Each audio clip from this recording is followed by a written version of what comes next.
The opinions expressed on this radio station, its programs, and its website by the hosts, guests, and call-in listeners or chatters are solely the opinions of the original source who expressed them. They do not necessarily represent the opinions of Revolution Radio and FreedomSlips.com, its staff, or affiliates. You're listening to Revolution Radio, FreedomSlips.com, 100% listener-supported radio, and now we return you to your host.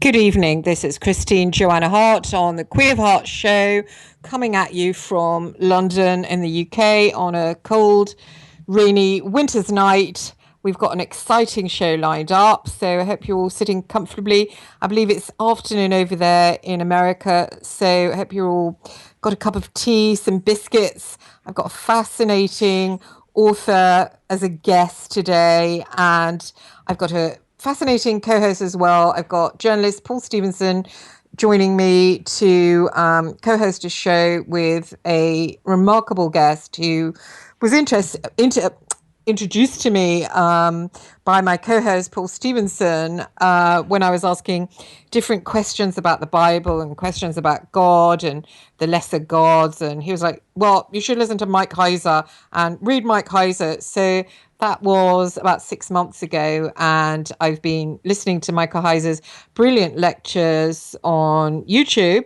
and I've been learning that he's got a new book out called The Unseen, and I'm going to be talking to Dr.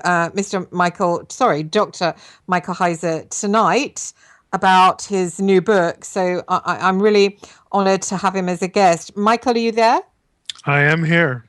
Thanks for that. Welcome. I haven't said much about you. So for those of you who don't know of you, and I'm sure most people do, just to say that if you haven't heard of Dr. Michael Heiser before, then please do get plugged into him and listen to his fantastic lectures. Michael Heiser is an American... Sorry, I'm reading something here and something's come out. American... I haven't even got my glasses on either. An American biblical scholar who has criticized ancient alien astronaut theorist. Good Lord, where is this? Sorry. Oh gosh, this isn't very good, is it? You give that to me. Oh, my background? Yeah, your background. Sure, No, I had it lovely. I had about you were born in Lebanon, which I thought, oh, that's interesting. Okay, it's not that Lebanon. Oh, no, you're right. Oh, it's Lebanon in Pennsylvania. Okay, right. I thought, wow, that's so exotic, but it's Pennsylvania. No, it's just boring. So. Oh, never mind. The rest is exciting. He received an MA in ancient history from the University of Pennsylvania and an MA and PhD in the Hebrew Bible and Semitic languages from the University of Wisconsin with a minor in classic studies. Heiser received this undergraduate degree from Bob Jones University and also attended Bible college for 3 years. Heiser has taught college since 1992 and is the academic editor for Logos Bible Software. And then it goes on to say, Michael has spoken critically against proponents of ancient astronauts theories, especially Zecharia Sitchin. Mike Heiser was featured in Ancient Aliens Debunked in an expert on the Hebrew Bible and ancient Near Eastern text. Phew, there we go. See, you're a very accomplished man. So, Michael, what started you on the road to the Bible when you were a young man? Did you have a religious father, or what happened to set you on that road? Yeah, I think the best answer is providence, the unseen hand, as we would like to say in theology. I didn't have any particular religious upbringing. My parents, had their own traditions, but we never went to church, never did anything like that. And it was really through a friend when I was 9, I met this guy. He lived next door to my grandmother, and we were buddies, and I'd go over to his house, and his mom, a single mom, she had 4 kids, 2 of them with cystic fibrosis. They just struggled mightily. But they introduced me to spiritual things. They would invite me to stay when, his mom would read them Bible stories and things like that. And I would just marvel that, my friend knew all this Bible stuff. I mean, I this is not an exaggeration. When I hit double digits in terms of my age, I knew I had heard of Adam and Eve. I had heard of Jesus. It's kind of hard to miss him in Western culture. And I had heard of Noah. And that was the extent of my biblical knowledge. I was tapped at that point. And it was fascinating to me. I remember sitting in a junior high classroom that was about ancient history and thinking to myself, now this is when I'm 12 or 13, I'm sitting there thinking to myself, I want to be an old crusty professor and teach this stuff. Oh, excellent. And you did just that. And now you've got a lot of fame through it, haven't you? Well, I mean, I don't really think of myself as famous. The way I explain it to my kids is Madonna is famous, and then there's nerd famous. Your dad is nerd famous. I like it. It's true. Yep, it's true. But your lectures are fantastic. They're really interesting. The ones I've listened to on YouTube. Have you got them lined up somewhere? You've got a website where you can go to and sort of look like a menu to pick which one you feel like hearing. I actually don't. I started. It's funny you should mention that. I created 3 YouTube channels last weekend, and with the intention of. I've picked about 40 videos of me off the internet. Right. And now I'm going to, sort of mark them as, here's where it comes from. It's me and my websites and whatnot. But I really haven't paid much attention to what people do with, the fact that they video me. And, I usually go to places and say, look, I don't need to sell this. I'm not interested in making money, from this sort of thing. Do with it what you want. But I've had a number of requests, that, hey, it'd be nice if this stuff sort of lived in one place, and yeah. I mean, you can find it, but I think that's a good idea. So, eventually we'll get there and start populating a channel. Yeah, that would be nice. What happened to me, how I was introduced to you from my co-host who's just sitting to one side here. I grew up a Catholic, and I worked on Fleet Street. I've written a few books, and somebody was talking to me about this monarch mind control stuff. Have you heard of all that kind of? Sure. Yeah, sure. It's like a cult. It's a sort of a subplot. I've written 2 novels, and MK Ultra's what is now referred to as DID, that sort of thing, is part of those books. Oh, right, interesting. I'll have to pick them up actually. Somebody said to me after reading one of my books, In for the Kill, that they thought I had undergone that because I grew up in a Jesuit orphanage in London, and they thought I had gone through it. So I, was looking at that, looking at my spirituality, and growing up a Catholic, they kind of ram, they ram the Bible down your throat, but they do it in a way where they kind of make it really, really dry. So like really dry. Right. Make it as painful as possible. Yeah, I don't know why they do that. Like your latest book, The Unseen Realm, you was talking about how it's the supernatural of the Bible, and somebody was interviewing about that and saying, oh, taking all the supernatural. But having had the Bible rammed at me, it's like the Catholics suck out all the supernatural in the Bible, or they do. Well, they're not the only ones. Oh, really? Yeah, I mean, what you're describing is, for listeners, I can say this is not conspiratorial talk. This is the way it really is, because traditions, and Roman Catholicism is just one of them, have the propensity, and I think they would say it's their task, to package the material of the Bible in such a way that it aligns with their traditional preferences. And a lot of the strange passages that people want to put on the periphery for any number of reasons, and we can talk about why that happens, but they're just sort of shelved, and you get a packaged, filtered presentation of what's in the Bible. Yeah, you do. And they suck out, even though I went to a seminary, there was a Jesuit there, Michael Barrow Seminary in Osterley in London, and they were teaching priests, and they just made it available to the public if we wanted to pay. And I did pay. And actually, they taught how to bring on visions, to kind of read bits of the Bible, like, for instance, Jesus in the boat with the disciples, and to, when you read it, put yourself in the position of one of the disciples, and then really, really think about it, and then meditate around it, and then try to bring on a vision. So it's interestingly that when you get them, in their own little private little circles, they do, sort of focus on that sort of spiritual, supernatural side.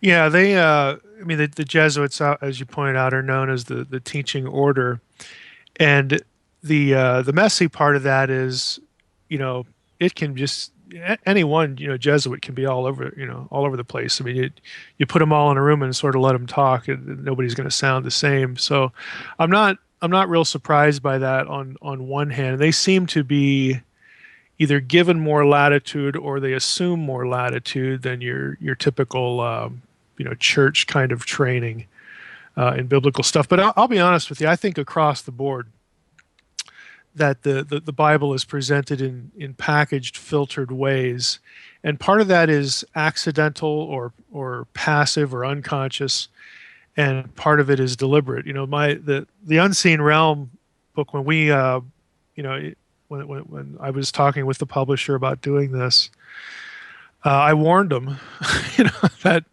because this is a predominantly Christian publisher, and I said, look, if you do this, you have to be prepared for the email and the phone call. Why did you do this book? Who is this heretic? Who is this lunatic? That kind of thing. You just have to be prepared for that, because what people typically get in church are Bible stories, biographical sketches, why you should be nice to your wife, why you should be nice to your kids, self-help kind of stuff. Nobody ever really grapples with what I'm going to do in this book, because it freaks people out. They're selectively supernatural. Christians are selectively supernatural. Yeah. And that's offensive to say that in many contexts, but it's true, because okay, we need the virgin birth, we need the Trinity, but otherwise we wouldn't even be talking about this. But okay, well, that's correct. But what about this passage over here? Why do you go on missions? Why do you have like academic hit squads here that approach this passage and do everything they possibly can to strip it of its supernatural flavors? Why do you need to feel comfortable there and not somewhere else? And when you start pointing that out and asking those kinds of questions, people who would consider themselves as believing in the supernatural because they have, some faith tradition, get pretty uncomfortable. Some of them, they'll love it. You'll find the people who they've been waiting to hear this all their life, because they have this intuitive sense that, hey, there must be more to this than, self-help stuff, that I hear in church. There's just got to be more to it than this. And they don't really know how to get there, or, where to find it. So you ferret those people out, and you deal with the, I guess you could say, the abuse on the other side. That's just the way it is. So yeah, I think as well, young people looking for some kind of spirituality, they're drawn, I think, to the dark side and the occult, because they think, well, I grew up thinking that the only way you could get spiritual or find out anything supernatural was on the dark side. I really thought that, because the Catholics, I even had an aunt who was a nun, they squashed everything out of it. So I thought, right, that's it, get into the occult and find out what's going on, in that direction. But yeah, we've tamed God on the other side. And so the occult, has this appeal for exactly the reason you just said. Yeah, they've tamed God. Was that done by Constantine, do you think, back in the day, or who's done that? Because it's pretty... this predates Constantine. Constantine, depending on who you're talking to, gets a bad rap or gets too much credit, for things like the canon, which, Constantine did not set the New Testament canon. He basically put the church in a pickle at Nicaea. And again, we can talk about, his role there. But this is not something you could easily lay at his feet. I mean, I honestly, there's so many examples here. A passage like Genesis 6, the bizarre, sons of God, daughters of men passage. Everyone in the early church and in Judaism up through the first 2 centuries interpreted that as at face value as a supernatural event, some sort of supernatural transgression of heaven and earth and all that sort of thing. And in the age of Augustine, whose life, would have overlapped, a bit with Constantine, or very close. And actually, there was a guy before Augustine named Julius Africanus, was the first sort of leading church thinker to abandon a supernatural worldview of that passage. And then Augustine picked it up, and in part because he had belonged to a sect called the Manichees, who revered the Book of Enoch, who took it all literally, and he had an axe to grind. And there's lots of historical reasons for that. But Augustine was of such huge stature that really from his time onward, alternative explanations, and specifically his, the Sethite view, the sons of God are just the sons of Seth, just humans. That became the dominant way to look at things because of his influence. So it's people like him, and again, I don't think Augustine was a bad guy. Don't get me wrong. It's not that he's just this horrible figure, but he's a product of his time. He's a product of his own environment. He reacts to things, and we inherit that. And so what happened? He rewrote it, or he cut out bits, Augustine? Oh, he taught that this whole sons of God episode in Genesis 6 was nothing more than the sons of Seth, which are one of Adam and Eve's offspring. They're humans, intermarrying with the sons of you have the whole Cain and Abel thing. Basically, Cain kills Abel, so Cain's descendants, the bad guys, are the ones that the sons of Seth. Seth was born after Abel died to sort of replace Abel in the biblical story.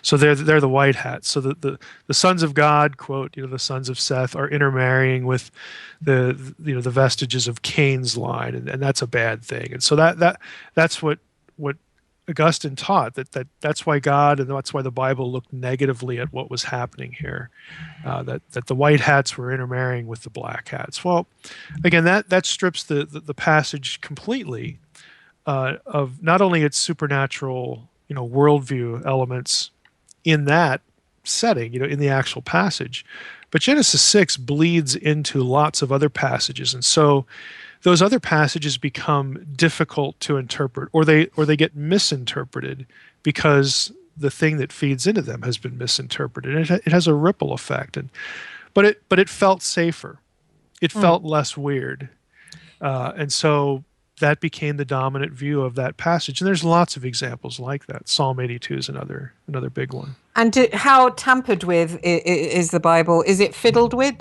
Have they cut out things that we should all be reading but can't get to read? No, by the time of the early church, the text of the books of the Old and New Testament is basically a settled thing. I mean, the textual history of the Bible is as you can imagine, pretty complex. For the Old Testament, we have the witness of the Dead Sea Scrolls, but they hit a chronological wall around 300 BC for to use round numbers, which of course is well before the time of the early church, centuries before it. And then when you get to the books of the New Testament, they're pretty much in place, again using round numbers by the end of the first century. You've got what are your texts. The only question that becomes an issue then is, your audience might be interested in this, but the early church, because most of the people who were not Jews, you had Gentiles following Jesus who didn't speak Hebrew or read it. The early church used the Septuagint, which was a Greek translation of the Old Testament. And the Septuagint, as we know it, the earliest manuscripts were bound with what Protestants think of as extra books, what the Catholic Church calls the deuterocanonical books, and what the Protestant Church calls the Apocrypha. the apocryphal books. But they used them because, again, they tended to be bound together. The Jewish community did not accept those extra books for the Old Testament, but the Christian community did. So when you hit the Reformation, a millennium or so later, Martin Luther says, well, you know what? We should go back to the books that the Jews used for the Old Testament. So he lops off the books that the Catholics had accepted that were added to the Old Testament, if you want to use that term. And that's why the Protestants have a different Old Testament canon, an Old Testament collection, as opposed to the Catholics. It's just it's a historical thing. Luther decides, well, I want to go with what the rabbinic community settled on, and the Catholics say, no, we're going to stick with what we found in the Septuagint. So it's a big difference, but it's very easily parsed, historically. But that has nothing to do with the actual text of what's in the books, the contents of the books. You mean we can get hold of? So what books is it you have to read? Is it the books of Enoch and all those other ones? Enoch was on the periphery of all of this. Enoch was never bound with the Septuagint. It was never considered part of the canon, even though there are a half dozen or less early church thinkers that thought and wrote that the Book of Enoch should be, considered sacred, sacred status, canonical. It's kind of interesting that there's a great article by a guy named James Vanderkam, he's actually a Protestant, but he teaches at Notre Dame, or taught. He might be retired now, but he's an Enoch specialist, and there's a great article he wrote about the early reception of Enoch, and it's kind of interesting because he goes back into some of the defenders, people like Irenaeus and Tertullian, again, very famous early church thinkers. And there's one where I think it's Tertullian, or I can't remember, Tertullian or Irenaeus says in his own writings, "Hey, I'm getting old." And this is my paraphrase. I'm getting along in years, and I'm looking around, and I'm basically the only one that's defending Enoch anymore. So I'm just going to give it up. And his reasoning in his own writings was, we believe that the Spirit of God would lead the church to recognize what books were sacred. And if the Spirit of God is dwelling with all Christians, then that should come out in a dramatic consensus majority. And it has, and I must have been wrong. So he defended it, but it never gained the status of the other books. In my mind, the question actually, and I don't mean this in any negative sense, but the question doesn't matter, because they read these books. It's very evident that New Testament writers like Peter and Jude knew the contents of Enoch very well, and they're not the only ones among the New Testament writers. So if they read books and those books help them articulate points of theology, we ought to read them too. A book does not have to be canonical to be useful. It does not have to be, at the same sacred status to make a contribution.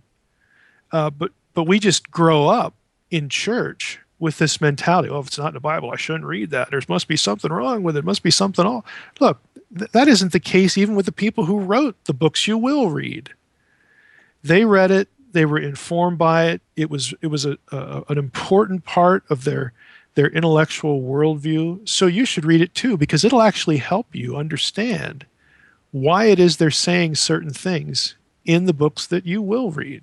And what are these books? Can you just list them?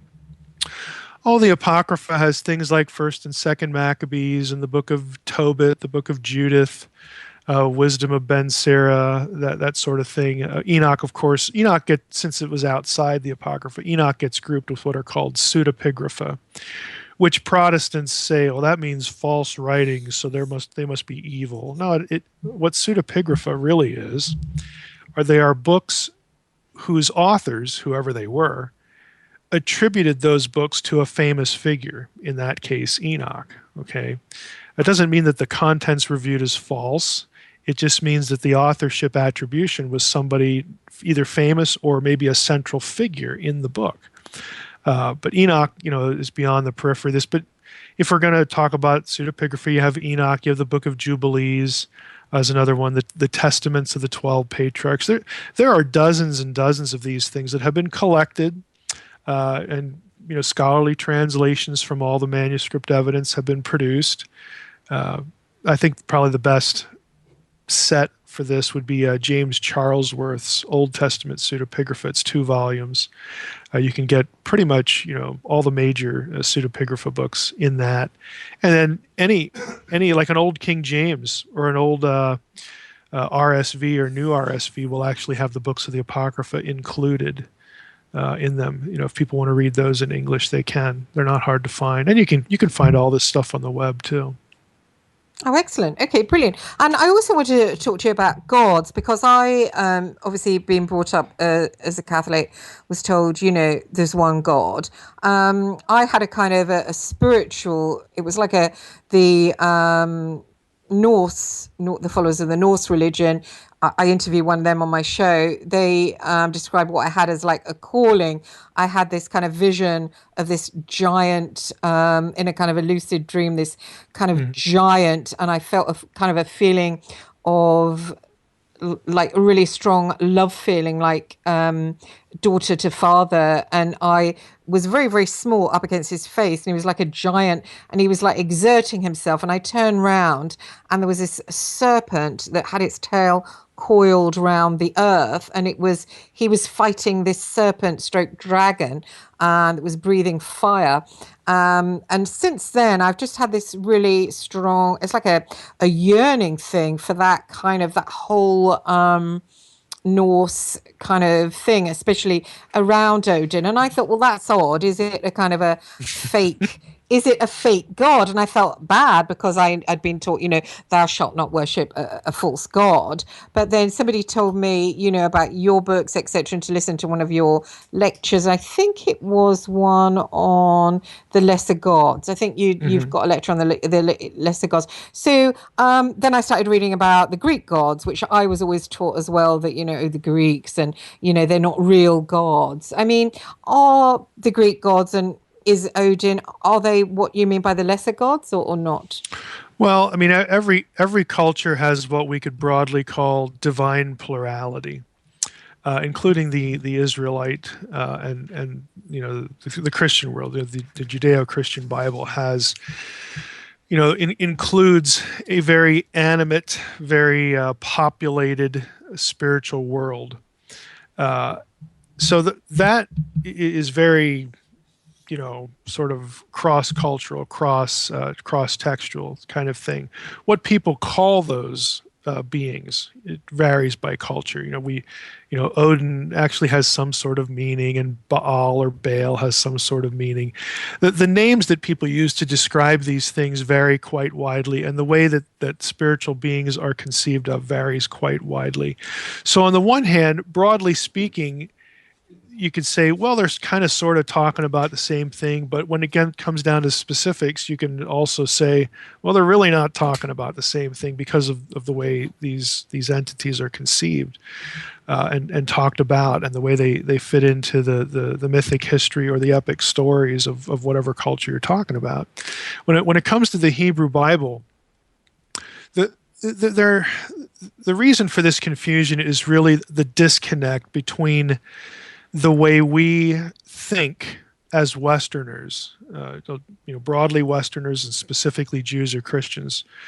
When we think about the word G-O-D, the letters G-O-D, we immediately mentally, when we see that, we bring with it and assign to it a specific set of unique attributes. Now that description is important, a specific set of unique attributes. And that's why we can't put an S on the end of G-O-D, because we're taught that G-O-D means this one unique set of attributes that only one being, according to the Bible, has.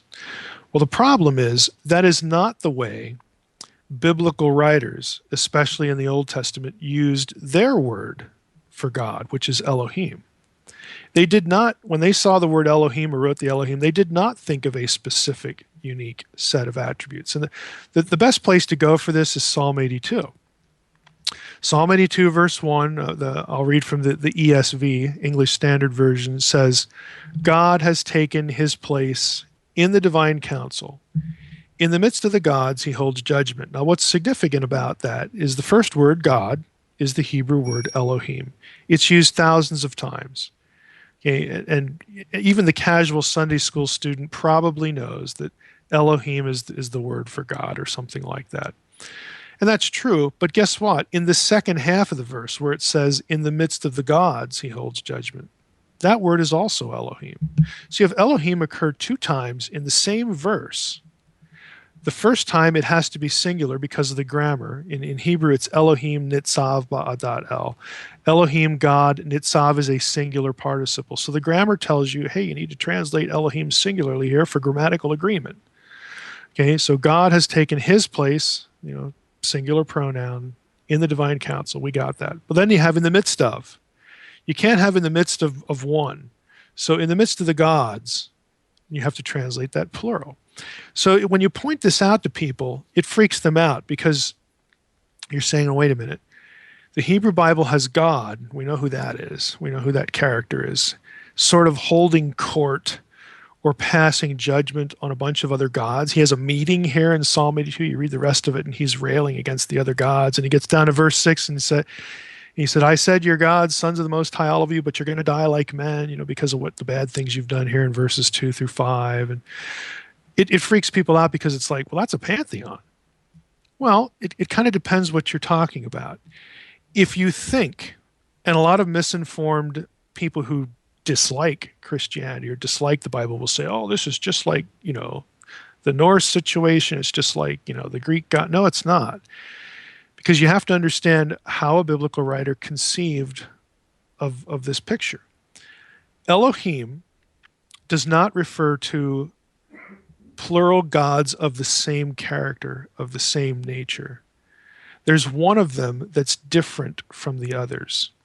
Elohim is used in the Hebrew Bible of 5 or 6 different things. It's used of the gods here in the council. It's used of the God of Israel. It's used of the Shadim in Deuteronomy 32:17, which usually gets translated demons. It refers to a territorial spirit. It's used of the disembodied dead humans like Samuel in 1 Samuel 28:13. It's used of a certain angel, the angel of the Lord. Not all of these things have equal attributes. My dead aunt, okay, who's in the afterlife, who a Hebrew writer would call Elohim, she's not at the same level as the God of Israel. Okay, she doesn't have the same attributes. She's not all powerful. She's not omnipotent. She's not omniscient. And biblical writers knew this. Elohim for them was not about attributes. You called something an Elohim if it belonged by nature, by its intrinsic character, to the disembodied spiritual world. So over in that world, there's lots of Elohim. There's disembodied dead, there's angels, there's demons, there's the gods of the council, there's the God of it. He lives over there. They all live in the spiritual world, which, you probably heard as a Catholic, there's this spiritual world. Well, sure there is. In that world, there is rank, there is hierarchy, and there is differentiation. Yahweh, the God of Israel, to a biblical writer, was an Elohim. There's lots of Elohim. But no other Elohim was like him. He's different. He gets described in other passages in unique ways. He's the lone creator. He's the lone sovereign. He's the only one that should be worshipped. He's the only one that does X, Y, or Z. So that's monotheism in that sense. There's one unique deity. But when we use the word monotheism in the West, we tend to define it as there are no other gods that exist. And that is not what the Hebrew Bible describes. It's not what the New Testament describes. The New Testament, attaches itself to this Old Testament worldview. Both testaments, are canonical and sacred. They feed off each other. So it freaks people out, especially if they're churched, to hear this. But when I have pagans, get into conversations with pagans, either neo-pagans in the modern sense or someone who just likes that term, they're like, oh, you Christians are silly. You only believe in one God. We know there's lots of gods. I look at them and say, well, no kidding. You just don't know your Bible, because that's the Bible has the same view, that there's multiple Elohim. You're a couple millennia late to this party. It's just that no one really told you, because that isn't how tradition gets articulated in Christian churches or in most synagogues, that kind of thing. But in English sort of obscures this, and it has all sorts of fascinating ramifications to it. It has explanatory power for a lot of other passages. Does it? In what way? Well, you go to Deuteronomy 32, okay, which is in my view, a really, really important verse that nobody knows about. Deuteronomy 32, 8 and 9. Everybody knows about the Tower of Babel story because you hear that in Sunday school. That's Genesis 11. But nobody is told that, oh, by the way, Deuteronomy 32, 8 and 9 refer back to that event and says something really interesting. It says, when the Most High, again, we know who that is. That's the God of Israel in the Old Testament. When the Most High gave to the nations their inheritance, when he divided up humankind. Okay, and we know when that happened. That's the Tower of Babel story. That's when the nations get dispersed, the languages, all that. When he did that, he fixed the borders of the peoples according to the number of the sons of God. But the Lord's portion is his people. Jacob is his allotted heritage. Now that might sound kind of odd. And most English translations do not read sons of God there. And here you do have a case of text fiddling that goes all the way back to the first century in the Jewish community. But the Dead Sea Scrolls do read sons of God here. That is the original reading. Well, what you have described here is that at the Babel event, as part of God's judgment to divide up the peoples and the nations in the biblical story, he assigns them, he allots them to the authority, to the dominion, to a relationship with other sons of God. And we just read in Psalm 82 that in verse 6 that sons of God, sons of the Most High, are called Elohim. So this is the biblical worldview. This is why the Babel event is why the rest of the Old Testament is Yahweh against the gods and Israel, his portion, against the nations. There is a supernatural, mythic, theological, religious flavor to it all. And it all extends back to this punishment where God says, essentially, look, I told you after the flood what I wanted you to do. I wanted you to go back to the Edenic commands, be fruitful and multiply, overspread the earth, because we want to make the earth like Eden was. We want to sort of start over here again. And they just don't do it. They decide, well, we're going to go to this place called Babel, and we're going to build a tower. And of course, the tower, scholars tell us, I think correctly, that this is a ziggurat, old Mesopotamia. It's in Babylon. You can go see these things, or what's left of them today. Kind of like a pyramid structure, but stepped. We kind of know what ziggurats look like from archaeology. But what we miss is what ziggurats were for. Ziggurats were part of temple complexes. Ziggurats were the place, you built them as a mountain, an artificial mountain, because you wanted heaven to intersect with earth. You wanted to get as high as you possibly could, because up there is where the gods live, and we want to have a connection with them. We want to build the ziggurat to summon the deity down here to live in this temple complex so that we can commune with it and barter with it, and then have a relationship with it.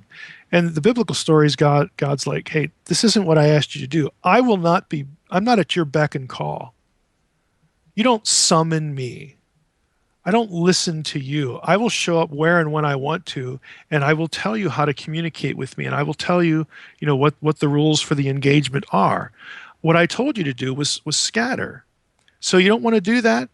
I'm going to scatter you, but worse than that, you don't want a relationship with me on my terms, I'm going to disinherit you. I'm going to not be your God anymore. I'm going to scatter you to the wind, and I'm going to put all of you, when you group yourselves into nations, I'm going to assign those nations to lesser beings under my command. Now we find out from Psalm 82 that those lesser beings rebel. They become corrupt. We find out from Deuteronomy that they seduce the nation of Israel to idolatry. This frames the entirety of the Old Testament, not only the Old Testament, but the Bible, because the Apostle Paul, this is why, think about this. Most people don't realize this. Paul does use the word demon, 3 or 4 times, whatever. And he uses it twice in 1 Corinthians 10, 21 to 22, and he quotes Deuteronomy 32 while he's at it, verse 17. So we know Paul thought that demons were real. He thought that the gods of Deuteronomy 32 were real, but the terms that Paul uses most often, think about it.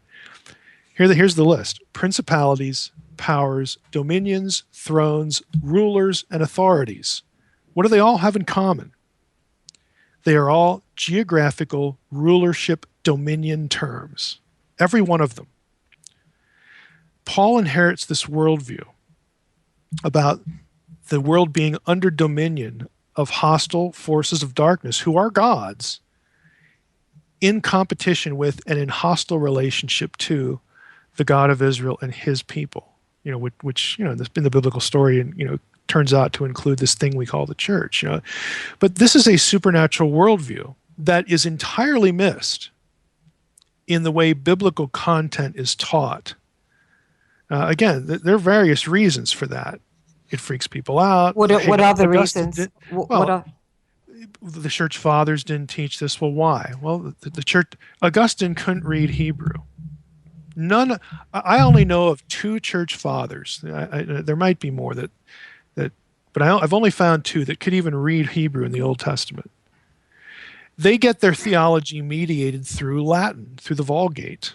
And Greek, if they knew Greek. A lot of them knew Greek. Augustine confessed to hating Greek, but he could work in it. But there's a language gap, there's a translation gap. I would say that there is a worldview gap as well. One of my big things, if I have a one string banjo, this is it. You cannot talk about interpreting the Bible in context if what you mean by context are things like, the verse before and the verse after. I mean the Reformation. I mean the Catholic Church. I mean evangelicalism. I mean fill in the blank. All of these contexts are foreign. They are alien to the Bible. The right context for interpreting the Bible is, drum roll please, the context that produced the thing. Its own ancient context. You must have the ancient Israelite in your head to really understand what's going on in the Bible, especially when it comes to, again, the supernatural world.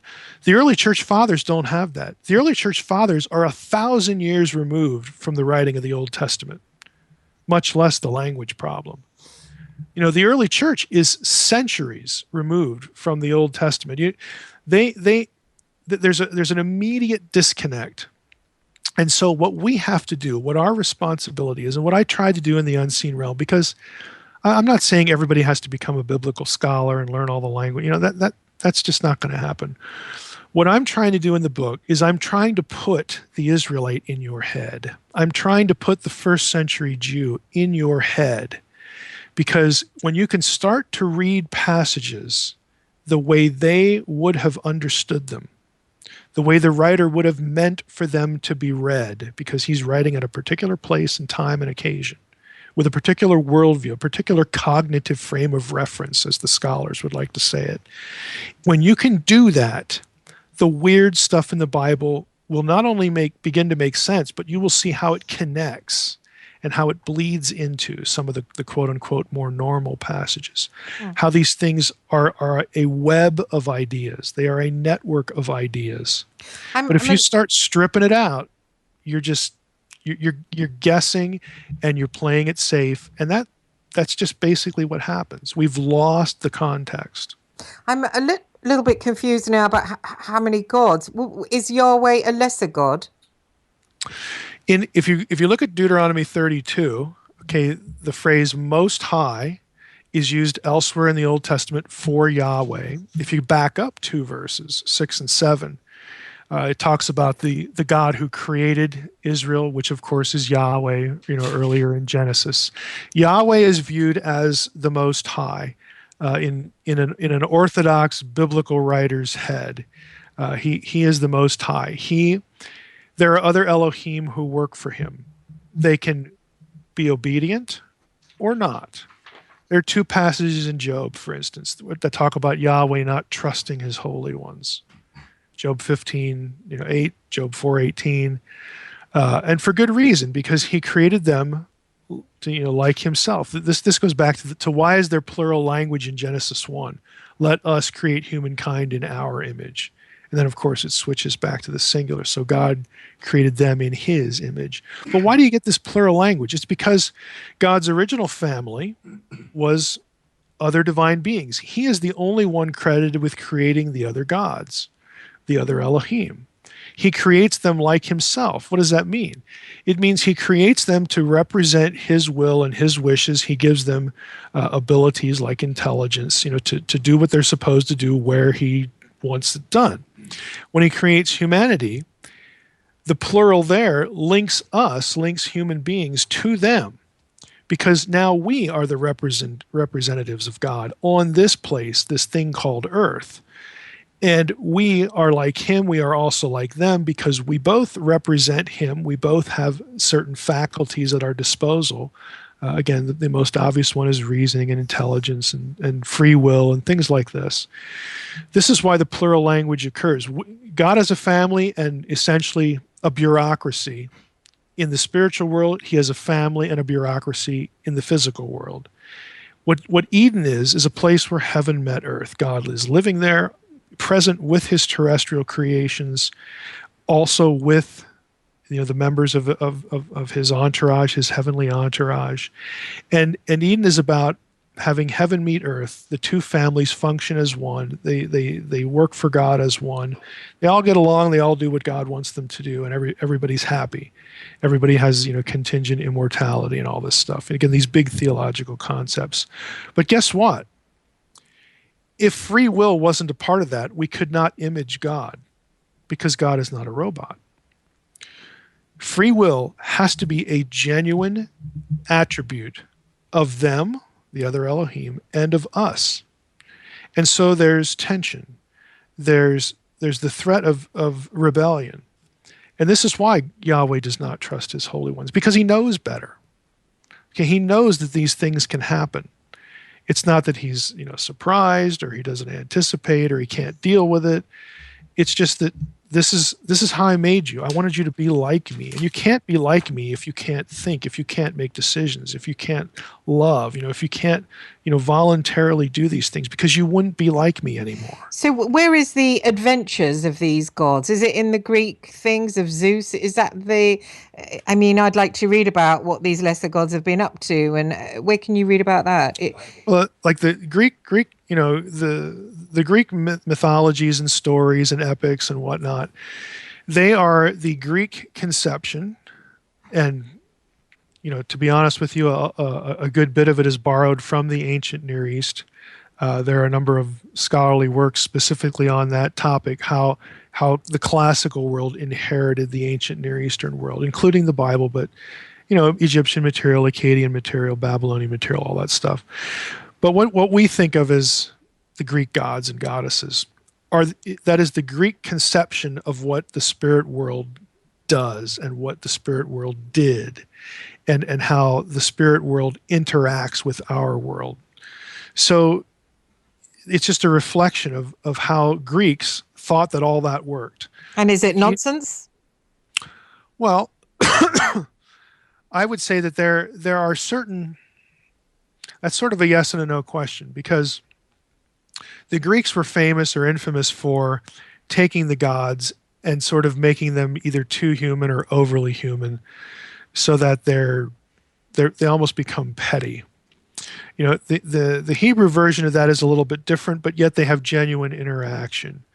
So which conception makes more sense? Which conception has more hits than misses? That's sort of a judgment call. So it might be nonsense to one person. It might be not nonsense to somebody else. What is the Hebrew version of the lesser gods? What book is that? The Hebrew version is, you have certain situations that arise almost immediately.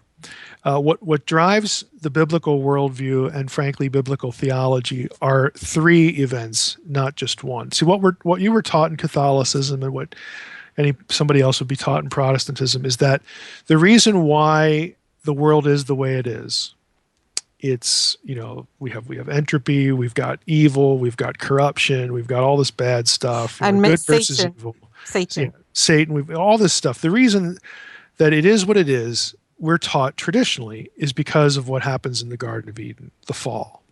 Okay? That's one of three events. You never really hear about the other two. The second event is Genesis 6, 1 through 4, the sons of God and the daughters of men. The third event is the Tower of Babel one. People hear about that, but they never hear about Deuteronomy 32, 8, 9, and the worldview that extends from it, where you have the nations under other gods, and it develops into a hostile relationship. Okay, so let's back up a little bit. In biblical theology, the original rebellion of anyone, human and divine, is in Eden. This is the first time when an intelligent being that God has created to be his own imager, whether it's supernatural, Elohim, or human. This is the first time in the biblical account that we have a problem. We have rebellion. We have rebellions in both regards. The Nachash, the serpent, by the way, who is never actually called Satan in the Old Testament, and that alone freaks people out. But he's never actually called Satan. But we have a divine being, very clearly a divine being. He's called a cherub later on in Ezekiel and whatnot. He decides, I don't like this arrangement. I don't like this arrangement because we were here first. We're superior to humanity in many ways, one of which is we're not embodied. We choose to be embodied if we want to, but we're not. We don't like this arrangement. So what I need to do is I need to get them to violate God's will, God's command, and he'll destroy them. Of course, he does that, but God doesn't destroy them on the spot. He drives them away from his presence and out of the garden so that now they're going to die. There's no doubt they're going to die because, the biblical mind is that the only real source of life is the presence of God. This is what factors into the afterlife. It's the same idea. You either get destroyed or annihilated in hell, or you're in hell forever, or you go and live with God. It's the same set of ideas operating. It's just a different framework. So that's the first problem. That's the first rebellion. What happens in Genesis 6, all through Second Temple, which is the intertestamental period, all through Second Temple literature, Second Temple Jewish theology, Genesis 6 is not the first transgression. That goes back to Genesis 3. But Genesis 6 is the reason why humanity has become so corrupt. It's because the angels, the sons of God, in Second Temple literature, they're called the Watchers. They came down, transgressed heaven and earth. They decide they want families of their own. Why? Because they want to mimic the Creator. They either think they can do a better job, some texts characterize it that way, or they think, we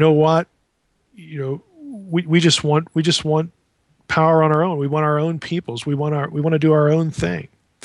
Either way, it's a rebellion, and they teach humanity the arts of war.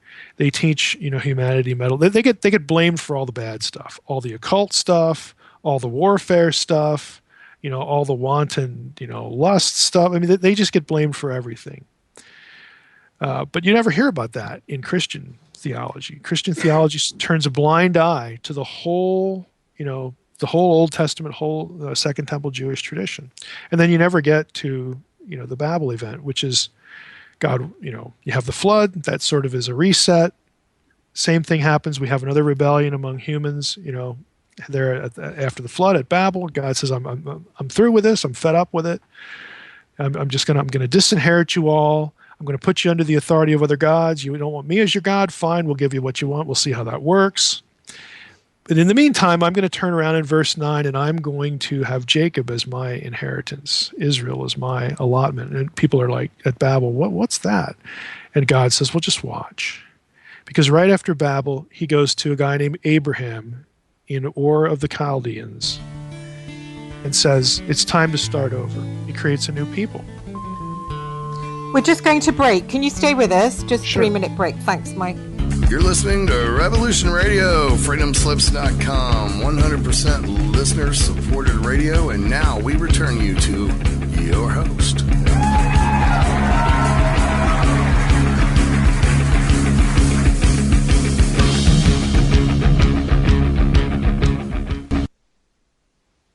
Excellent. This is Christine Hart back with Dr. Michael Heiser. We're just talking about the lesser gods there. I was thinking, Michael, when you were off, you were saying about in Genesis 6 and the Watchers. The Watchers, are these the lesser gods? Excuse my ignorance. Yeah, they are. I mean, thank you. Any divine being is an Elohim in biblical thinking. And are the Anunnaki the same thing, just a different word? The Anunnaki would be Sumerian and Mesopotamian term, for, again, divine beings. So again, the terminology changes and how such beings are characterized changes. But what stays the same is the notion that there's a human world, the world of the terrestrial, the world of the embodied, and then there is a spiritual world. All the beings in that spiritual world in the Hebrew Bible are referred to as Elohim. Elohim is just it's a word you'd use to describe somebody's address. I'm calling you an Elohim because you live over there. Okay, I'm calling you an Elohim because that is that's where you ought to be. That's your natural abode. Okay, in that realm, then we use other terms. We use terms of hierarchy. We use terms of power. We use, terms that describe what an Elohim might do. Malach, angel in Hebrew. Angelos, angel in Greek. Just means messenger. Angel is basically a job description. That's all it is. It's an Elohim who takes a message, to somebody. So again, what we're taught, again, in our traditions is, first of all, we're not taught anything even close to the way Old Testament writers used the word Elohim. Because we can't put S on the end of God, because when we think God, we assign a set of attributes to it, and there can only be one of those. That is not the way biblical writers thought. It just isn't. And the way you know that is to actually look up the way they use their term. And again, there's thousands of them, but I've done the work for you. So if I've even done as boring things like posting the results of a search on Elohim. Like if you want to just sit there, and go through 2,000 or so references to Elohim, I mean, I would hope you have better things to do. But if you don't, okay, that actually lives on one of my websites. I mean, I try to get people to go back to the primary text and look for themselves. Don't just believe it because Mike said it. Which website is that on? That's in the sitchiniswrong.com website under Elohim. Oh, excellent. I'll be going there after the show. I could send it to you too, but also on that site, there's a tab for the Anunnaki. Okay. And this is just a Sumerian term. It doesn't mean giant. It doesn't. They're not the equivalent of the Nephilim. They're basically what most of what Sitchin says about the Anunnaki is just wrong, because you can't find it in the tablets. The Anunnaki are never in Sumerian texts, never associated with Nibiru. They are never associated with any planet, okay, that circulates through our solar system. They are never, again, said to be from outer space. None of these things exist in the tablets. But again, what I try to get people to realize is, look, don't believe it because Mike says it. On that site, sitchiniswrong.com, you go to the Anunnaki tab. What I do there, again, something that's kind of boring, but I think essential, I go to the website of the Electronic Text Corpus of Sumerian Literature. And I show people, okay, if you want to search for Anunnaki and all the Sumerian tablets, here's what you type in. You can watch me on the screen, type it in, you hit the button, you get all the search results, and then next to each of them, they're all in transliterated Sumerian, but next to each of them there's a TR, which means translation. You can get all of them in English. And I have challenged people, going on 10 years now, repeat the search. You will find out for yourself that what Sitchin is saying about the Anunnaki, this extraterrestrial mythology he's created with them as the centerpiece, literally does not exist in the Sumerian tablets. It's not that Mike thinks Sitchin's translations are wrong. You can't translate what isn't there. I don't. It doesn't exist. I tried to read some Sitchin. I didn't actually go for it. Well, there are a lot of people who unfortunately borrow his ideas And, on the religious side, they'll baptize it and try to import it into the Bible somewhere. Like with the Genesis 1 thing. Look, I got news for you folks. If you go back and read Enuma Elish, okay, or, these Sumerian creation stories, the Anunnaki do not create human beings. They're in the room. They're kind of watching, but it's one deity who kills another deity and gives gets some clay and combines the two and all that kind of stuff. The Anunnaki don't do any of that. Oh, hang on a sec. I thought it was one god that made us. You're saying it was a couple who did it at the same time? No, I'm saying in the Sumerian version. Oh, I see. Even in the Sumerian version, you don't have the Anunnaki creating humans. But people will take that from Sitchin, then they'll go to the Bible in Genesis 1 and say, see, look, it says, let us create humankind in our image. And then they'll try to come out with that human beings as being the product of sort of an assembly line of deities or something. It just doesn't work. Can I ask, these lesser gods, is Satan, because Satan is supposedly an angel, is he above the lesser gods or below them, or what's happening there? Satan is not a term of any rank or power. Now, I'm going to say some things deliberately here. Satan in the Hebrew Bible, again, in the Old Testament, is never used of the serpent, the Nakash, back in Genesis 3. In the literature between the Testaments, Satan is used of the serpent, and in the New Testament, Satan, is used of that figure. You say, well, why the disconnect? What's going on there? Satan just means adversary, challenger, someone who opposes or gets in the way, or just sort of opposes what's going on. So this Nakash was that created by God? Is that a lesser god that turned bad? The Nakash? Yes, I view the Nakash. I don't think that the serpent of Genesis 3, and people can get the academic reasons for all this in the unseen realm, but I don't view the Nakash, the serpent in Genesis 3, the Eden story, as a mere member of the animal kingdom. I think there are a number of reasons. Why isn't Eve shocked when this being starts talking to her? Well, I'm sorry, but serpents don't talk, snakes don't talk. So do you think Nakash is a lesser god, a rebel god? Yeah, I think Nakash was a divine being. Perhaps he took on the form of a serpent. Okay, the term can actually refer to two other things. Hanakash in Genesis 3, if it's a noun, it means the serpent, the snake. That's easy. That's the way it's typically translated. The same root, though, refers to one who performs or exercises divination. In other words, one who dispenses divine knowledge. Well, that fits too. You could translate it as the deceiver or the diviner or the dispenser of divine knowledge. Really, he's manipulator. If it's an adjective, it means the shining one. And of course, luminosity is sort of a stock description of divine beings throughout both testaments. So I personally think that it's written the way it is as sort of a triple entendre, that all of these things are relevant. There could be a serpentine appearance. There could be, there certainly was, misdirection through, giving them divine knowledge. Basically, he's a divine speaking to them, telling them stuff to believe, and they buy it. And then the shining one, the luminosity, all that sort of stuff. So I don't think we're dealing with a member of the animal kingdom here. Oh, no. Ancient literature is full of descriptions that use animals or even inanimate objects as sort of placeholders for divine beings. And I think that's what's going on here. So what's happening now? Like humanity's kind of got pretty nasty. It's obviously under the influence of some kind of bad, supernatural. The being that we in the New Testament, for instance, refers to as Satan. Uh-huh.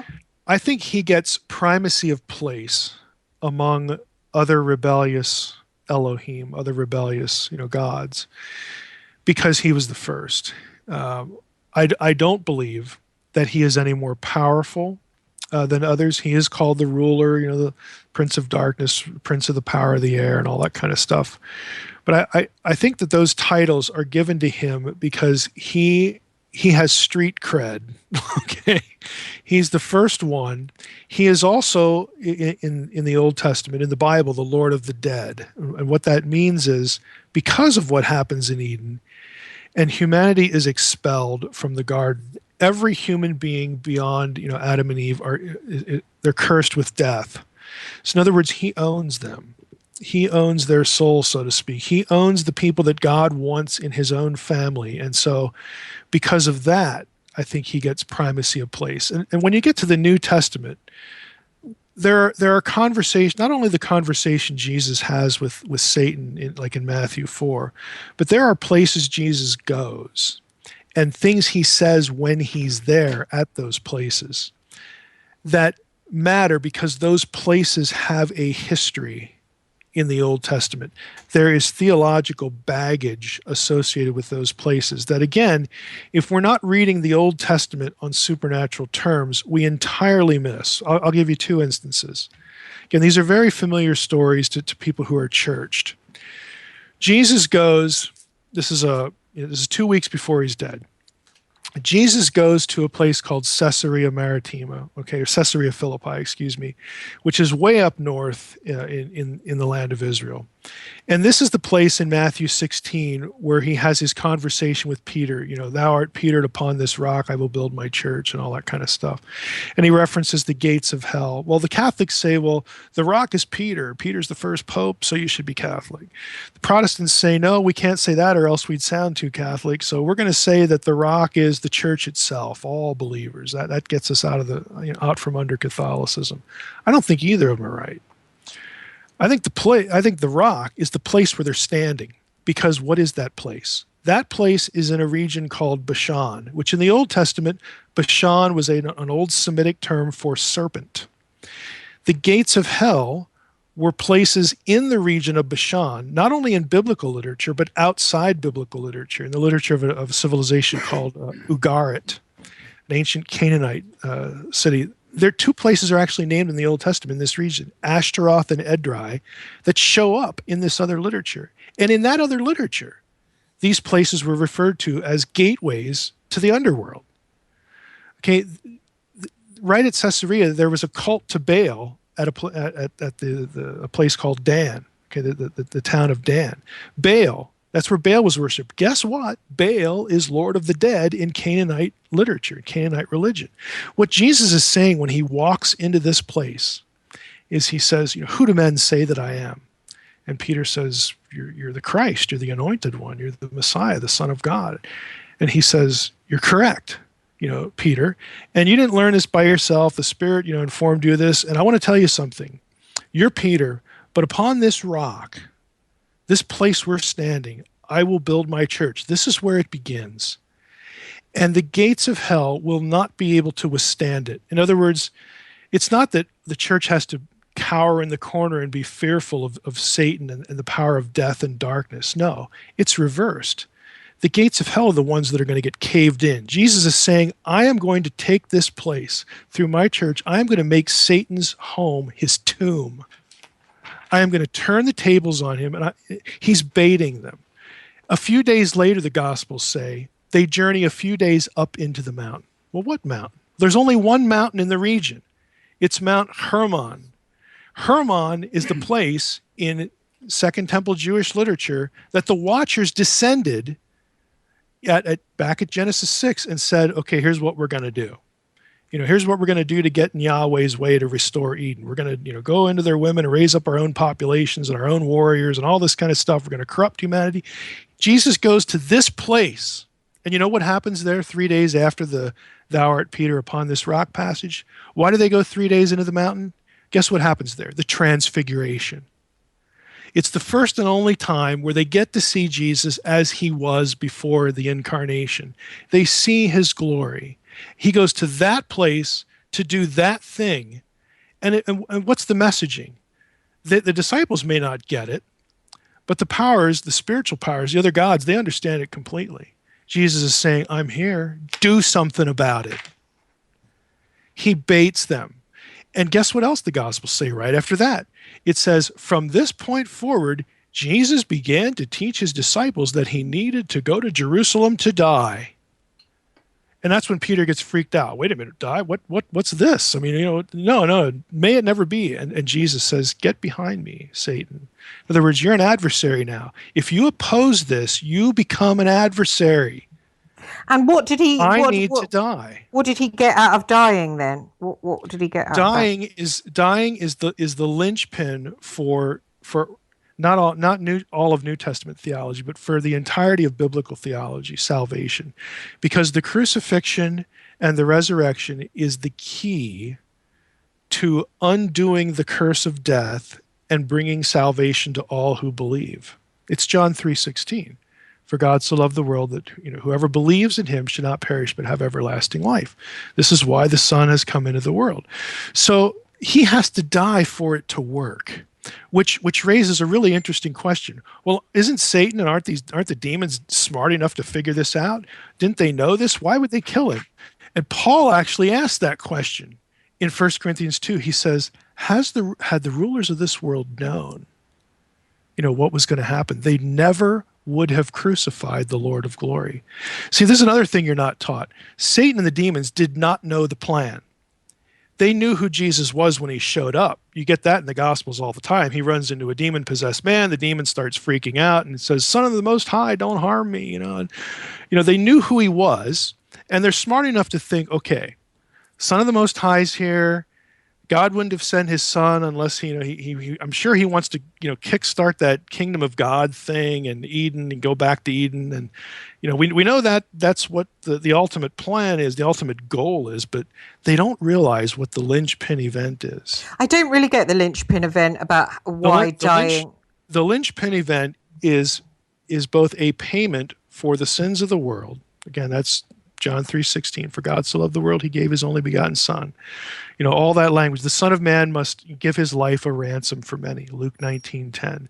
So it's both a payment for the sins of the world, again, to satisfy the guilt of humanity, to die in their place so that they can be released from the Lord of the dead. He no longer has a claim on their soul. But it's also for other things in the bigger picture. God had made covenants with Israel in the Old Testament. Covenant at Sinai, the Mosaic Law. There's the covenant with David about, hey, only a descendant of David, is going to be worthy to sit on the throne and all that kind of stuff.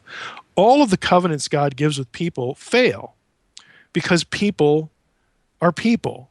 People, they are frail. They sin. They are weak. They go astray. And so God, the plan is, look, the only way that these covenants are ever going to be fulfilled, and the only way that humanity is ever going to be washed clean and freed from the curse of the original rebel, is if God himself fulfills these covenants. But the covenants are made with men. And the answer to that is, okay, then God needs to become a man. And he needs to die, and he needs to rise again, and then all of the covenants are accomplished, and the possibility of salvation is opened up to everyone, whether they're Jew, Greek, male, female, it doesn't matter. No one has to be owned, okay, in a salvation sense, by this rebel, by these supernatural morons. Okay, nobody has to go down this path. Nobody has to be enslaved to the powers of darkness anymore. But this is the stuff they don't know. Like Paul says, had they known, they never would have done it. But they don't know, and so the Satan's logical conclusion is, well, hey, the guy's here, and we know that God wants to set up his kingdom again. We don't want that because it's our turf, so let's kill him. And that's exactly what needs to happen. And so that's why Jesus, after he goes to Caesarea and he goes to Hermon and he pokes them in the eye, he provokes a conflict with the powers of darkness. And he turns around and then he begins to teach his disciples, okay, now you just saw this stuff. But now we got to go down to Jerusalem, and the Son of Man needs to die. And it just freaks them out because it's not, you don't have any verse in the Old Testament about a dying Messiah. What messianic theology is it's a mosaic. All the elements of it are in the Old Testament, but they're scattered everywhere. There's no one place to get the whole thing. And you can only really figure it out after the fact. And that's what the Gospels describe. After the resurrection, Jesus appears to the disciples, and it actually says he still had to open their minds to understand what in the world they just lived through. I have to say, now you're putting it over to me that everything's a lot clearer. But growing up to hear, You don't hear any of this. No, you don't hear any of that. So how many other books have you written? Don't you need to write a book that explains all this for people that have got it all confused? Well, I mean, I can't be the only one. The Unseen Realm is that book. It is. But I say in the introduction to the Unseen Realm that I view the Unseen Realm as the place to start. In other words, here are my goals. I gave you one earlier. I want the Israelite in your head when you read the Bible. I want the first century Jew in your head because their context is the one that matters. Any other context doesn't. The second thing I'm trying to do is people don't realize, I think your listeners are realizing it now, that the way scholars talk about the Bible is dramatically different than what you hear in church. The dirty little secret of my book, The Unseen Realm, is that nothing in the book, and I mean nothing in that book is unique to me. It all derives from peer-reviewed scholarship in biblical studies that I have had my head in for 15 years.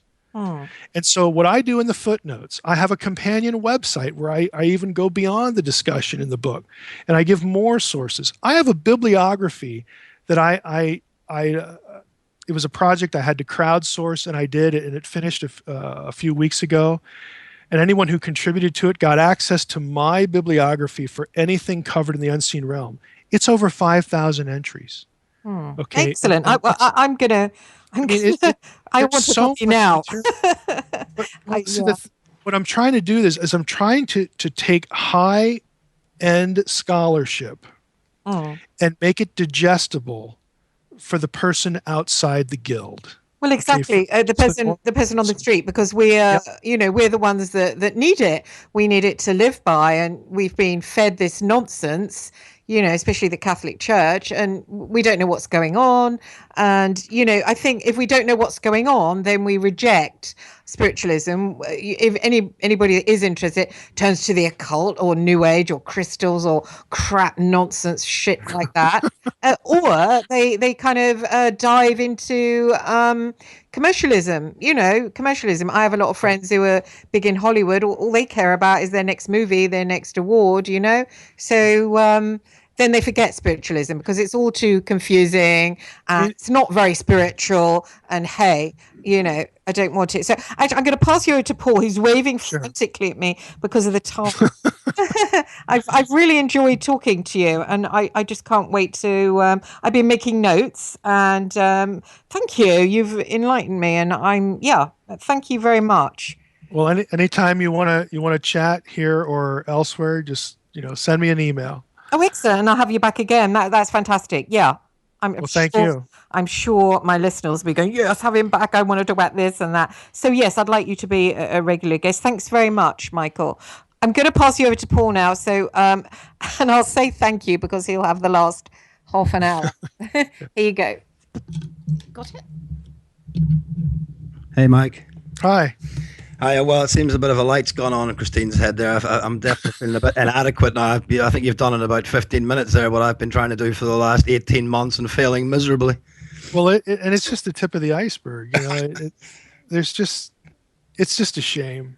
It's just a shame that things are so watered down, and in church, the church leadership is afraid.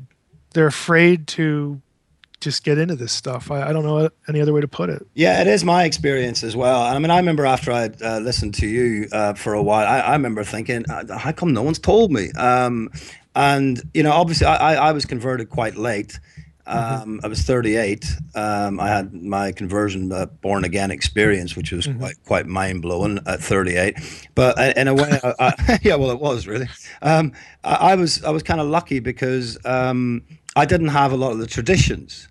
And you were the first guy that I had really listened to in terms of, biblical scholarship and apologetics and stuff. And after I was converted, because I heard the gospel. I mean, you had laid the foundations, but I'd heard the gospel, and the conviction came in the end of the summer in 2014 by a guy called Steve Gregg, who is in California. He has a website called thenarrowpath.com. And I sort of responded to the conviction, and obviously something had changed and changed permanently. But from a little bit of church going that I had in the previous sort of year before that, I'd never heard the gospel really, and it just, in fact, you're right, it's so watered down, and a lot of the supernatural stuff's taken out of it. And even when I went to the Metropolitan Tabernacle Theological Seminar last year. I'm sure you know Spurgeon's old hunting. Yeah.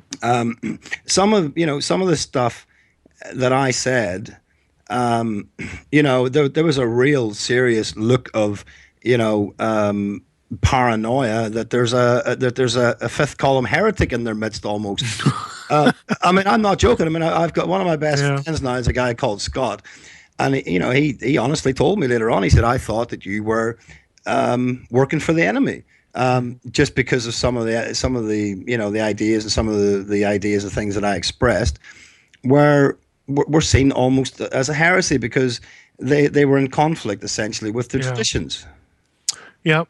I didn't hear this from my rector or my priest, so it can't be good. Yeah, exactly.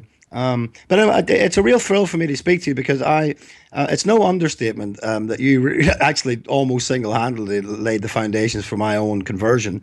I first heard you on Coast to Coast at the end of 2012. Oh, okay. And I've been listening to a lot of stuff. That's great. Yeah, there's a lot of worldviews at the time, and I really didn't really care if the Bible was true. I was just looking for the truth. Because I was like a sort of a quote on sort of truth seeker, if you like. And obviously it's that type of person that ends up listening to Coast to Coast. But there's a lot of stuff in there, and I ended up sort of taking you out of it more than anybody, and then it sort of sent me down a road of researching the veracity of the scriptures and stuff like that. Well, I'm thrilled to hear that because I never know unless people tell me that it mattered in any way but I like doing not only that show but just shows like this just in general because I do think it's important. I think on one level what the Bible asks you to believe is really it really flows from a very simple set of presuppositions. Does it make more sense that everything we know exists came from somewhere or nothing? Is there a cause or not?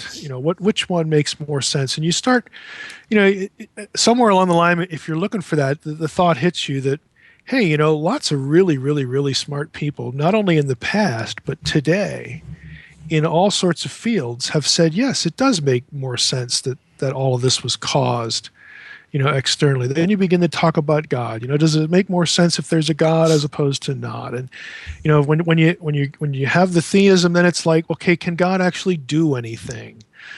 Can he influence someone to write something down for posterity? Well, good grief, I could do that. This very simple set of presuppositions that the core worldview is based on, but that when you get down into the details, people have been sheltered, from this again, the supernatural worldview, and it bothers them when I get on a show or I'm in front of an audience and I say, look, we all agree that these set of presuppositions are sound. We all agree that from top flight scientists to top flight philosophers to just the guy on the street have seen the coherence of these ideas. We all agree that with that they produce something called the supernatural world that we accept. Why is it, though, that within that world, this seems safer than this other thing? If you believe that there's a supernatural, why do you shut the door on this idea and not that one? And it's because people have had their theology mediated to them through a tradition or a person. It's that simple, but it's that powerful. Yeah, it is. I remember the light really went on for me, particularly when I listened to, well, I listened to a lot of your stuff. I mean, probably I would think in 2013, I didn't really listen to anything else except you, Mike, to be honest. I listened to your Two Powers in Heaven stuff, and also your lecture on these. I think I'm giving away my own nerdism here. The 6-hour lecture on Gnosticism. I think Nerds rule, you know. Yeah, I think I listened to that at least 3 or 4 times. But yeah, the Two Powers in Heaven stuff. Because I just find that it's so fascinating. I was in such a buzz after I'd heard that, because I thought, how cool, you know, and also to find out that was actually held by the Jews and the rabbis up until the 1st century for obvious reasons. Yeah. But could you talk a little bit about that? Because as I say, I mean that was. I mean, I really didn't. You know, I think a lot of people sort of think, oh, hold on a minute, we've got this Old Testament. We've got this God of Israel, the guy, and then well, who's this Jesus then, and how are the two similar, and where did this Jesus guy come from? And you know, it's really, I think it's really helpful also as a evangelistic tool for Jews, and I would say Muslims as well.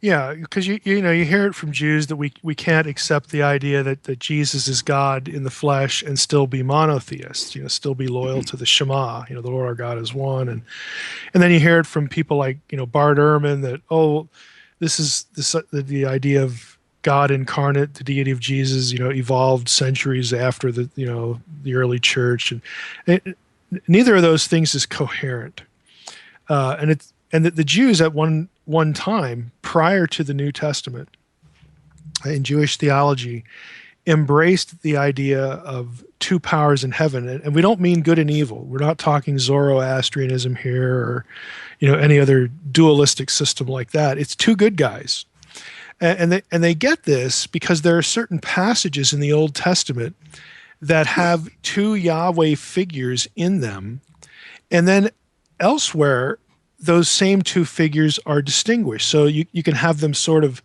be 6 of one and half a dozen of another. They are, but they aren't. They are the same, but yet they aren't. You know, you have passages like this, and I actually spend 4 chapters on this in Unseen Realm, you know, to go through all the material. But this was an idea, because it was in the Hebrew Bible, that was just accepted by the Jewish community because they could see it in their text. Yeah, they even speculated as to who this other one was. There was a ton of speculation between the testaments in the Second Temple period. You know, and it really, you could put them into 2 categories. You know, this was actually one of my dissertation chapters. You know, which is where I found it. That must have been fun, and it was. It's like, wow, I'm so lucky to have a dissertation I'm actually interested in. Yeah. But some said it was a glorified human, you know, someone who was the friend of God or had a special relationship with God. So Enoch became a candidate for the second power. Abraham, Jacob, Moses, you know, those kind of guys. Others said no, it's a specific angel. So you had Gabriel and Michael, and there's even in Second Temple literature, there's an angel called Yahweh.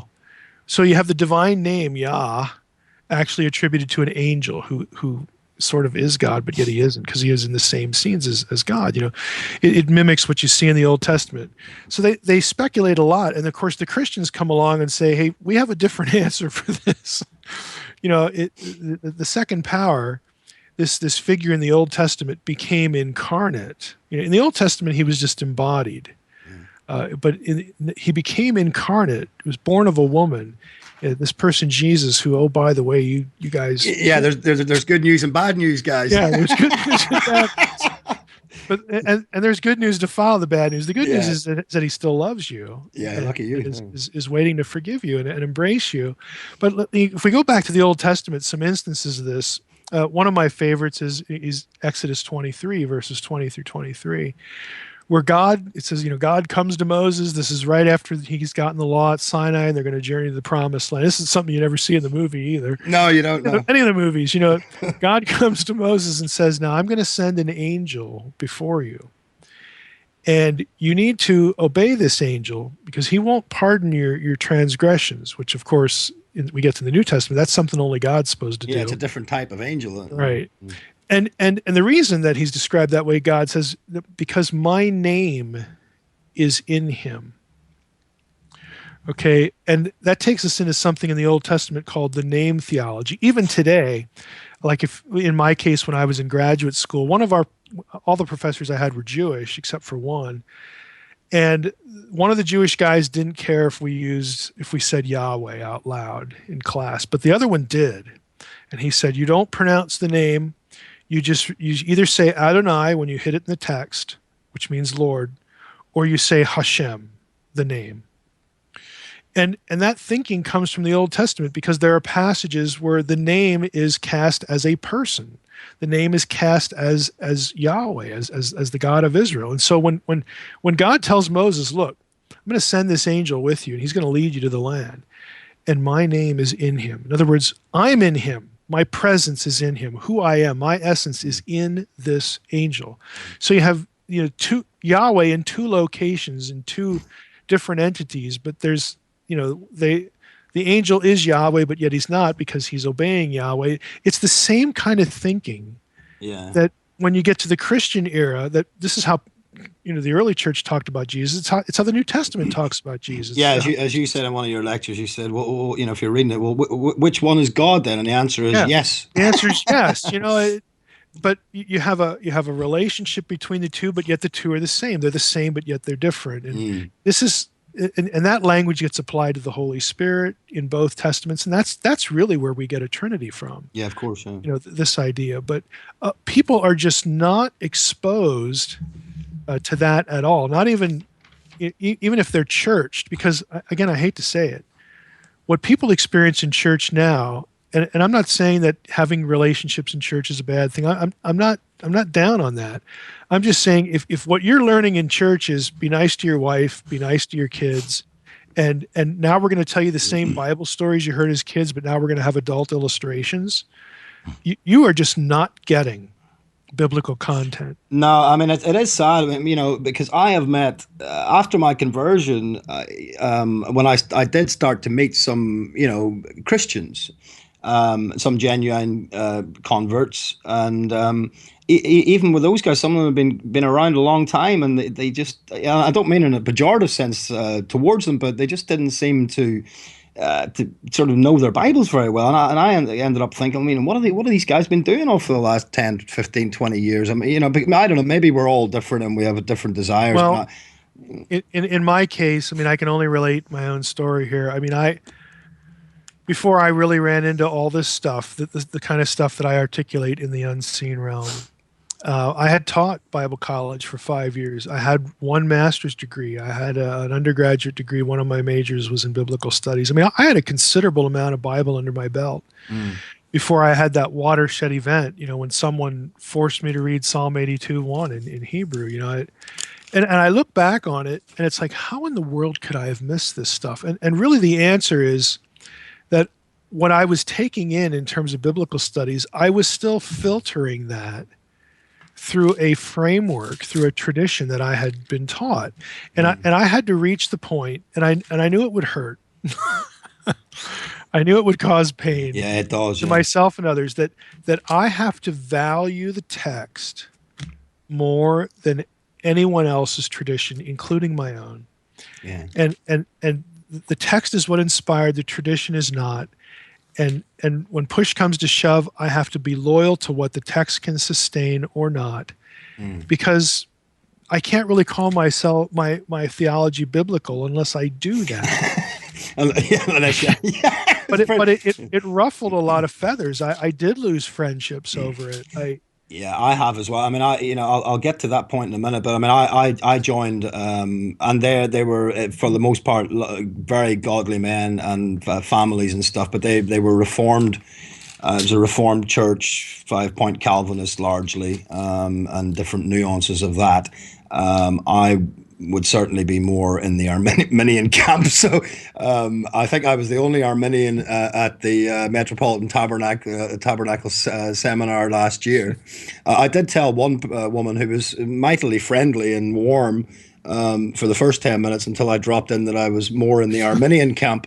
And then I think she phoned security. I think she got... But it did get quite frosty at that point.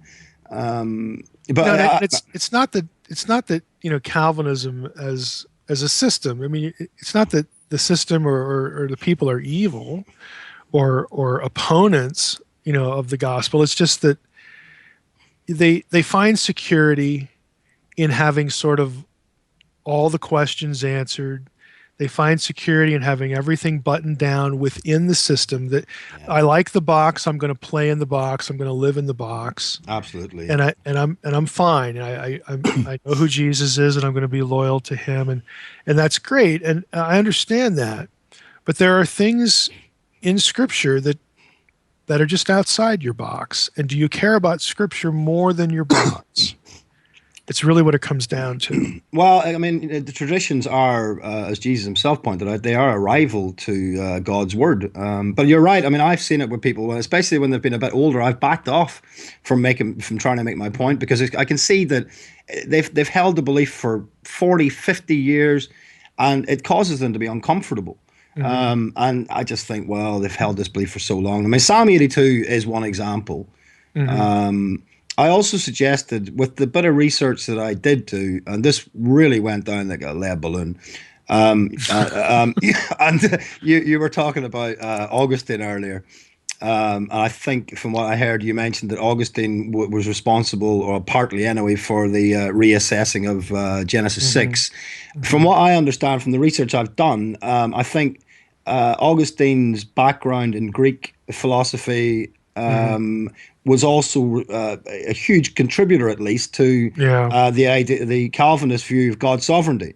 Mm-hmm. Am I right in that? Well, I think you are, and even at a deeper level, Plato was one very important voice that began to deny the existence of the gods, and so, Augustine was, he lived in an era where you articulated Christian theology through the filter of Platonic thought. Yeah. Because that's kind of what you needed to do at the time. There were reasons that was handy. There are other reasons that we can look back on it and say, "Boy, I wish you wouldn't have done that."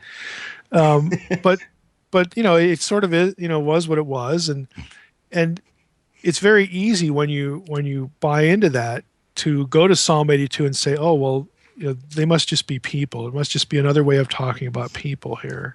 Yeah, and as I say, the strongest reaction I got was to suggest that the Calvinist view of God's sovereignty may well have had its roots in Augustine's Greek philosophical fatalistic ideas.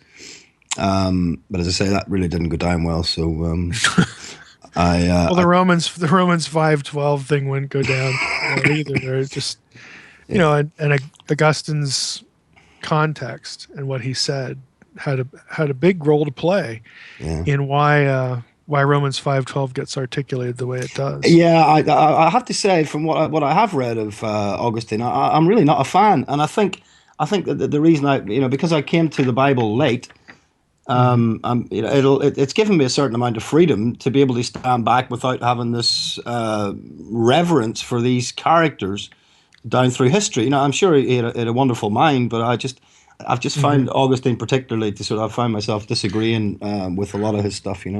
Well, I actually use the illustration of Calvin or Augustine, because it's like, look, I'm not standing in front of you, audience, and saying, now what I want you to come away with is that Mike is smarter than John Calvin, or Mike is smarter than Augustine. Mike, I think you are smarter than John Calvin. Well, I mean, I'm going to deny that, because what he did with what he had is just amazing.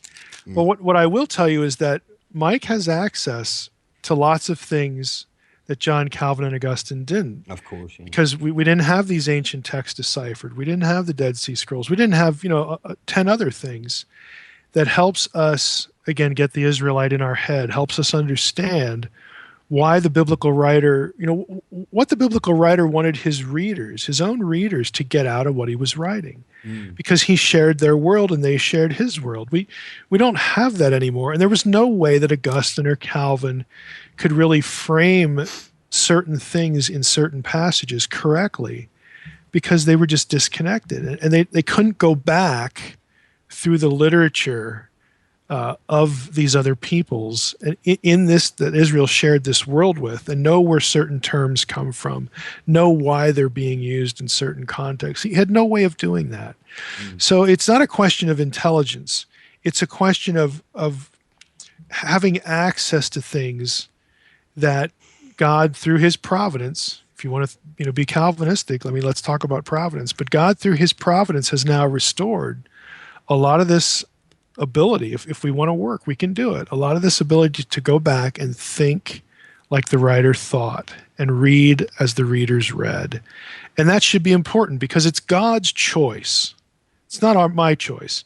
It was God's choice to prompt people living at a certain time, in a certain place, in a certain culture, with a certain worldview, with a certain cognitive frame of reference, to produce this thing that you and I call the Bible. Yeah, and because he is sovereign, even though I believe in God's sovereignty, I just don't believe in the Augustinian version of God's sovereignty. Yeah, but I tend to back end it, instead of front load it like the Calvinists do. Yeah, I think it's a more impressive version of God's sovereignty to allow some freedom here and still end up where he's going to his ultimate goals will be achieved. Well, I always use the chess match illustration, which you probably heard if you've listened to my. Yeah, I have. Yeah, but it's like what's more impressive? God sits down to play somebody in chess and says, "Hey, you're going to lose because I've predestined every move," or God sits down to play chess with somebody and says, "Hey, it doesn't matter where you move. You can move wherever you want. You're genuinely free to make any move you want, but I'm still going to win." Yeah, and he's not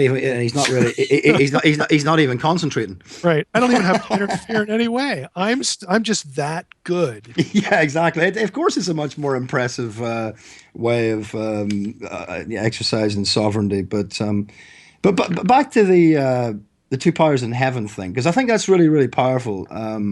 You were talking about some of the passages in that.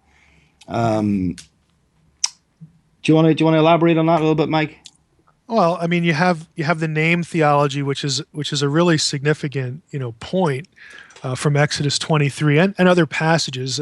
If you're thinking about the angel, this particular angel having Yahweh's presence in him, he's an embodied form of Yahweh. He is Yahweh parsed, presented as a human being. God as a man is not a New Testament concept. It's an Old Testament concept. It's part of the two powers thinking. Now, God incarnate ups the ante. That's something that goes beyond what you see in the Old Testament.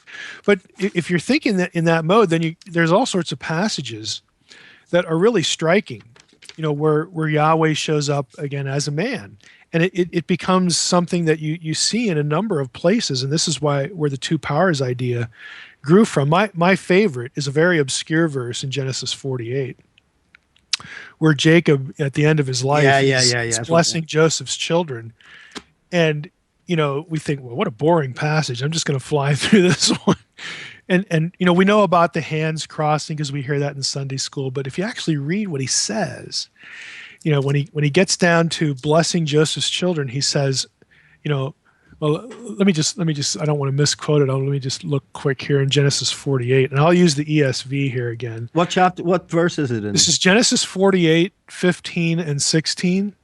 Oh, so yeah. For listeners, if they want to go check that out. Yeah. But here's his blessing on Joseph's children. He says, "The God before whom my fathers Abraham and Isaac walked, the God who has been my shepherd all my life long to this day." And both those references to the God are Elohim. Mm.